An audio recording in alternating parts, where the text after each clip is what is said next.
Today we're looking at a fan favorite, Coppertone Stonecrop.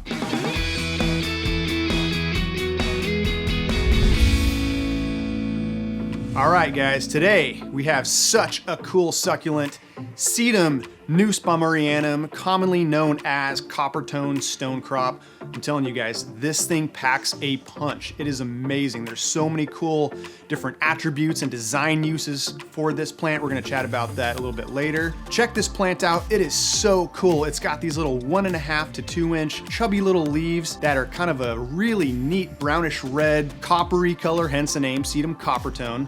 And the more sun it gets, the more vibrant the plant is. So tip number one. Tip number two, do not overwater this plant.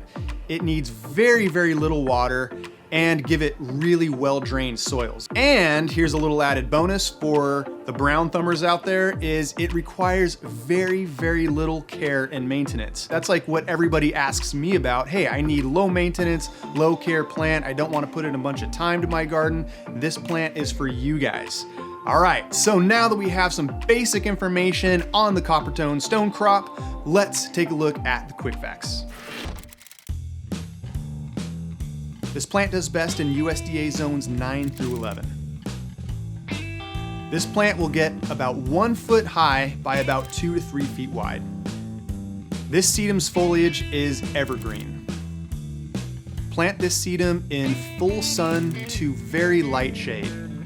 This sedum will bloom in spring and summer, and the flowers are somewhat fragrant. Coppertone Stonecrop is native to Mexico, but has also naturalized in parts of Sicily and the Canary Islands. Give only little to occasional water for this sedum and make sure not to overwater it. This plant tolerates seaside conditions and is also somewhat deer resistant. All right, now let's chat about how we can design with this plant in the landscape. So the first thing, and probably the most popular, is to use it in a rock garden. And it looks really, really cool with other succulents and cacti and large bold leaf agaves around it. It creates a really cool accent point because of the brilliance and the vibrance of the color. And I like to use high contrast plants together with this. So you have this really bright orangey coppery plant, use that with kind of a darker blue agave. It looks really, really cool together. It's that high contrast.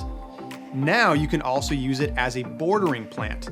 So that just means kind of along a walkway or pathway. Since it's low and sprawling, you don't want to use something that's too tall and invasive along the pathway. No, you want something that's just kind of low and accents the pathway.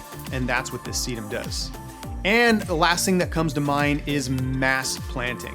When you plant, 10 or 15 or 20 of these together, it looks so cool. It looks like the ground's on fire. I just love seeing that brilliant color planted in masses and groupings. It looks really, really dynamic. All right, guys, that is it for the Coppertone Stonecrop. Thank you so much for joining me today. If you're on YouTube, do that like and subscribe thing and hit the bell notification so you guys know when the next video comes out. If you have not been to the website, go to budgetplants.com. We've got a ton more information on this plant and many others. I will see you on the next video, and as always in the meantime, happy planting.